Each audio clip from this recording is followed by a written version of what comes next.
አክብሮታዊ ሰላምታችን በያላችሁበት ሁሉ ይድረሳችሁ። ውድ የቲክቫ ኢትዮጵያ ቤተሰቦች በዚህ ሰዓት ከምናስደምጣችሁ አበይት መረጃዎቻችን መካከል የትግራይ ክልል ጊዜያዊ አስተዳደር ለተጨማሪ 1 ዓመት እንዲቀጥል በፌደራል መንግስት የተላለፈውን ውሳኔ የፕሪቶሪያውን ስምምነት የጣሰና እውቅና የሌለው ነው ሲል ህወሓት ባወጣው መግለጫ ተቃወመ። በወላይታ ዞን በዴሳ ተብሎ በሚጠራው አካባቢ በደረሰ የትራፊክ አደጋ የ7 ሰዎች ህይወት ሲያልፍ ከባድና ቀላል ጉዳት መድረሱን የወላይታ ዞን ፖሊስ አዛዥ ኮማንደር ንጋቱ ጌታቸው ለቲክቫ ኢትዮጵያ ተናገሩ። የአሜሪካ ፍርድ ቤት 5000 ኢትዮጵያውያን በሀገሪቱ እንዲቆዩ የሚያስችላቸውን የህግ ከለላ ስረዛ ውድቅ አደረገም። በጉዳዩ ላይ ዘርዘር ያለ መረጃ ይዘናል። በኢትዮጵያ የሪል ስቴት ኢንዱስትሪው የህዝብ አመኔታ በማጣቱ ምክንያት እየተቀዛቀዘና እየሞተ እንደሚገኝ የኢትዮጵያ ሪል ስቴት አልሚዎች ማህበር አስታወቀ። ክቡራን አድማጮች እነዚህንና ሌሎች አጫጭር ጉዳዮችን በዝርዝር እንመለከታለን። የተወዳጁ ቲክቫ ኢትዮጵያ ይፋዊ የዩቲዩብ ቻናል ሰብስክራይብ በማድረግ ቤተሰብ እንዲሆኑ እየጠየቅን ወደ ዝርዝር መረጃው እናልፋለን። አብራችሁን ቆዩ። የትግራይ ክልል ጊዜያዊ አስተዳደር ለተጨማሪ 1 ዓመት እንዲቀጥል በፌደራል መንግስት የተላለፈው ውሳኔ የፕሪቶሪያውን ስምምነት የጣሰና እውቅና የሌለው ነው ሲል ህወሓት ባወጣው መግለጫ ተቃወመ። ህወሓት ባወጣው መግለጫ የትግራይ ክልል ጊዜያዊ አስተዳደር መቋቋም ያለበት በፕሪቶሪያው ስምምነት መሰረት በሁለቱ ፈራሚ አካላት ህወሓትና በኢትዮጵያ መንግስት መካከል የሚደረግ የሁለትዮሽ የፖለቲካ ውይይት መሆን ሲገባው አሁን የተደረገው ይህንን አካሄድ የሳተ ነው ብለዋል። የጊዜያዊ አስተዳደሩ የስራ ዘመን መጋቢት 30 2018 ዓ.ም ለአንድ ተጨማሪ ዓመት እንዲራዘም የተወሰነው የኢትዮጵያ መንግስት ከስምምነቱ በፊት በነበረ ህግ በመጠቀም የወሰነው የተናጠል ውሳኔ መሆኑን ህወሓት አስታውቋል። ይህ የጊዜ ማራዘሚያ ውሳኔ ከህወሓት እውቅናና ተሳትፎ ውጪ የተከናወነ በመሆኑም ድርጅቱ እንደማይቀበለው አስታውቋል። ላለፉት 3 ዓመታት የቆየው ጊዜያዊ አስተዳደር በብዙ ተግዳሮቶች ውስጥ አልፎ በሁለቱ አካላት ስምምነት የተመሰረተ እንደነበር ያስታወሰው መግለጫው አሁን ያለው አካሄድ ግን ስምምነቱን ወደ ጎን ያገለለ ነው ሲል ወቅሷል። ከትላንት በስቲያ የፌዴሪ ጠቅላይ ሚኒስትር ዶክተር አብይ አህመድ ሌተናል ጀነራል ታደሰ ወረደ ለተጨማሪ 1 ዓመት የትግራይ ክልልን በፕሬዝዳንትነት እንዲመሩ ስልጣናቸውን እንዳራዘሙላቸው መዘገባችን ይታወሳል። በወላይታ ዞን በዴሳ ተብሎ በሚጠራው አካባቢ በደረሰው የትራፊክ አደጋ የ7 ሰዎች ህይወት ሲያልፍ ከባድና ቀላል ጉዳት መድረሱን የወላይታ ዞን ፖሊስ አዛዥ ኮማንደር ንጋቱ ጌታቸው ለቲክቫ ኢትዮጵያ ተናግረዋል። ትላንት ማምሻውን ከሶዶ ወደ ሐዋሳ መስመር የድንጋይ ከሰል ጭኖ ሲንቀሳቀስ የነበረ የከባድ ጭነት ተሽከርካሪም ከባለ 3 እግር ፎርስ ባጃጅ እንዲሁም ከባለ 2 እግር ሞተር ሳይክል ጋር ተጋጭቶ ባደረሰው ጉዳት እስካሁን የ7 ሰዎች ህይወት ማለፉን ኮማንደር ንጋቱ ጌታቸው አስረድተዋል። ትላንትና ወደ ምሽት 1 ሰዓት አካባቢ ነው አደጋው በአዲስ ከተማ የተከሰተው። በአደጋውም ያው ወደ 7 ሰው የሞተበት ሁኔታ ነው ያለው። 1 ሴትና ወደ 6 ወንድ 7 ሰው ነው የሞተው። በከባድ ጉዳትም እንደዚህ ወደ 4 ሰው 2 ወንድና 2 ሴት ከባድ ጉዳት የተጎዳበት ሁኔታ ነው ያለው። እንደዚህ 3 ሰው ደግሞ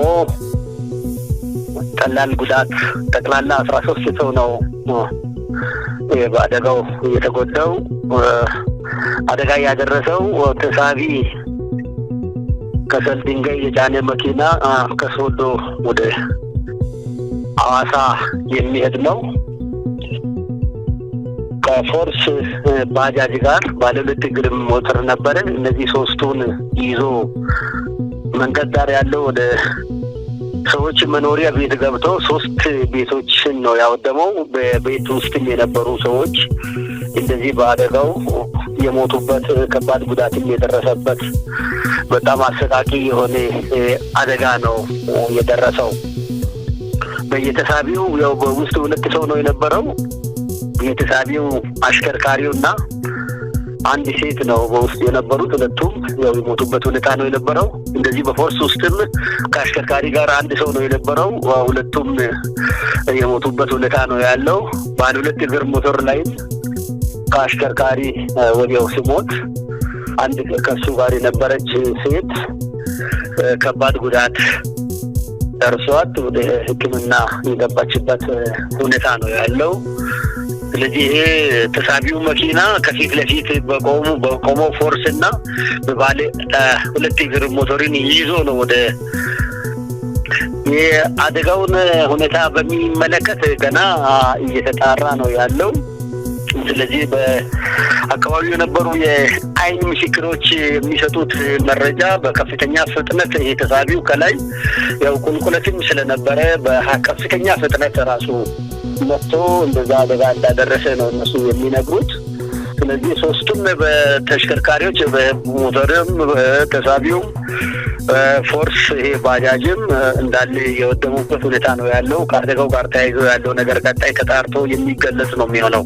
የአሜሪካ ፍርድ ቤት 5000 ኢትዮጵያውያን በሀገሪቱ እንዲቆዩ የሚያስችላቸውን የህግ ከለላ ውድቅ አድርጓል። የአሜሪካ ፌዴራል ዳኛ የፕሬዝዳንት ዶናልድ ትራምፕ አስተዳደር በሺዎች በሚቆጠሩ ኢትዮጵያውያን ላይ ተግባራዊ ለማድረግ አቅዶ የነበረውን ጊዜያዊ የህግ ከለላ የቲፒኤስ ስረዛን ውድቅ ማድረጉ ተነግሯል።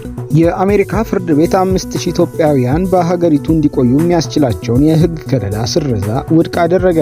የአሜሪካ ፌዴራል ዳኛ የፕሬዝዳንት ዶናልድ ትራምፕ አስተዳደር በሺዎች በሚቆጠሩ ኢትዮጵያውያን ላይ ተግባራዊ ለማድረግ አቅዶት የነበረውን የጊዜያዊ የህግ ከለላ ቲፒኤስ ስረዛ ውድቅ አደረጉ።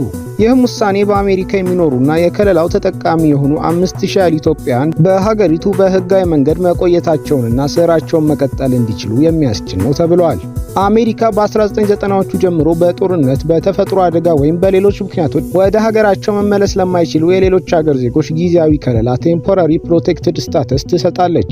በፈረንጆቹ ታህሳስ 12 2022 በኢትዮጵያ የነበረውን ግጭት ተከትሎ ለኢትዮጵያ ዜጎች ጊዜያዊ የህግ ከለላ መስጠት የጀመረች ሲሆን በሚያዝያ 2024 ዳግም መራዘሙ ይታወሳል። አሜሪካ በኢትዮጵያ ያለውን ወቅታዊ ሁኔታ ከሀገሪቱ የመንግስት ተቋማት ጋር በመሆን ዝርዝር ግምገማ ካደረገች በኋላ ለኢትዮጵያን ተሰጥቶ የነበረው ጊዜያዊ የህግ ከለላ ቲፒኤስ እንዲነሳ መወሰኗን አስታውቃ ነበር። በግምገማ ወቅት በኢትዮጵያ ያለው ግጭት የተመላሽ ዜጎችን ደህንነት ስጋት ላይ የሚጥል አይደለም የሚል መደምደሚያ ላይ መደረሱን የገለጸችው አሜሪካ ለከለላው መነሻ የነበሩት የትግራይና የኦሮሚያ ክልሎች ግጭቶች በሰላም ስምምነት መቋጨታቸውንም ለውሳኔው በምክንያትነት ጠቅሰው በተጨማሪም በወቅቱ በነበረው ግምገማ በአማራ ክልል በመንግስትና በፋኖ ታጣቂዎች መካከል የነበረው ግጭት መቀነሱንና ዜጎች ወደ ሀገራቸው እንዳይመለሱ የሚያደርግ ከአቅም በላይ የሆነ ጊዜያዊ ችግር አለመኖሩ በሪፖርቱ ተመላክቶ ነበር። የትራምፕ አስተዳደር በሀገሩ ለሚኖሩ 5000 ኢትዮጵያን ተሰጥቶ የነበረውን ከለላ ማንሳቱን ተቃውመው የአስተዳደሩን ውሳኔ ለማስቆም 3 ኢትዮጵያውያን አፍሪካን ኮሚዩኒቲስ ቱጌዘር ከተሰኘ ግብረሰናይ ተቋም ጋር በመሆን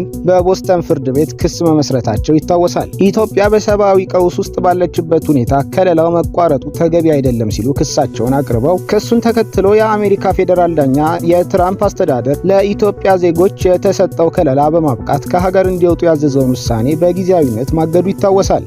ዳኛው ጉዳዩ በህግ አግባብ በደንብ እስኪታይ ድረስ የሚጀምረው የከለላ መቋረጥ እንዲዘገይ መወሰናቸው ተገልጾ ነበር። ክሱን ከመረመረ በኋላ የአሜሪካ ፍርድ ቤት ኢትዮጵያውያን በሀገሪቱ እንዲቆዩ የሚያስችላቸውን የህግ ከለላ ስረዛ ውድቅ አድርገዋል።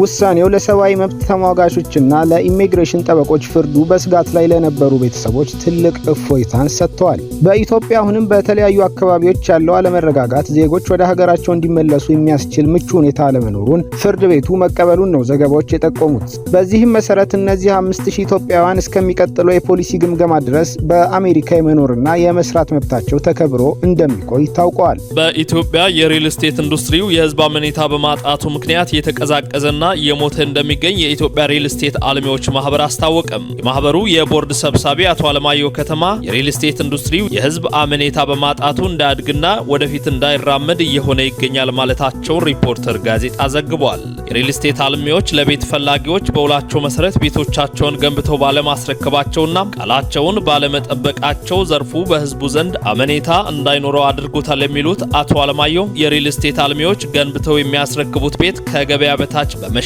ላይ ይገኛሉ ያሉ ሲሆን ይህ ደግሞ በርካታ ገንዘብ ከህዝብ በመሰብሰብ ለክስና ውዝግብ መነሻ እየሆነ ይገኛልም ብለዋል። አክለውም አልሚዎች ለቤት ፈላጊ ማህበረሰብ ታማኝ ሆኖ ማስረከብ ባለመቻሉ እየተቀዛቀዘና እየሞተ ይገኛልም ስሉ አክለዋል። ማህበራቸው በቤት አልሚዎችና ገዢዎች መካከል መተማመን እንዲኖር የሚያስችሉ ስራዎችን እየሰራ እንደሚገኝም አመላክተዋል። አስረድተዋል። የሪል ስቴት ማህበሩ ከተመሰረተ የአንድ ዓመት ጊዜ ቢኖረውም ከዋጋ በታች በውሸት ማስታወቂያ ገዢዎችን እንዳይጭበረበርና ዘርፉ በህግ እንዲመራ የማድረግ ስራ እየተከናወነ እንደሚገኝም ጠቅመዋል። በኢትዮጵያ የሚገኝ ማንኛውም ሪል ስቴት አልሚ ፈቃድ አግኝቶ በህጋዊ መንገድ እንዲንቀሳቀስ አሰራር ተዘርግቷል። ችግር ተፈጥሮ ከተገኘም ፈቃዱ የሚነጠቅበትና የሚጠየቅበት ስርዓት ተበጅቷልም ብለዋል። ይህ መረጃ የሪፖርተር ጋዜጣ ነው። ክቡራን ቤተሰቦቻችን ለሳቱ ያዘጋጀንላችሁ አጫጭር መረጃዎች ይህንን ይመስሉ ነበር። የተወዳጁ ቲክቫ ኢትዮጵያን ይፋዊ የዩቲዩብ ቻናል ሰብስክራይብ በማድረግ ቤተሰባዊ አንድነቱን ያጠናክሩ።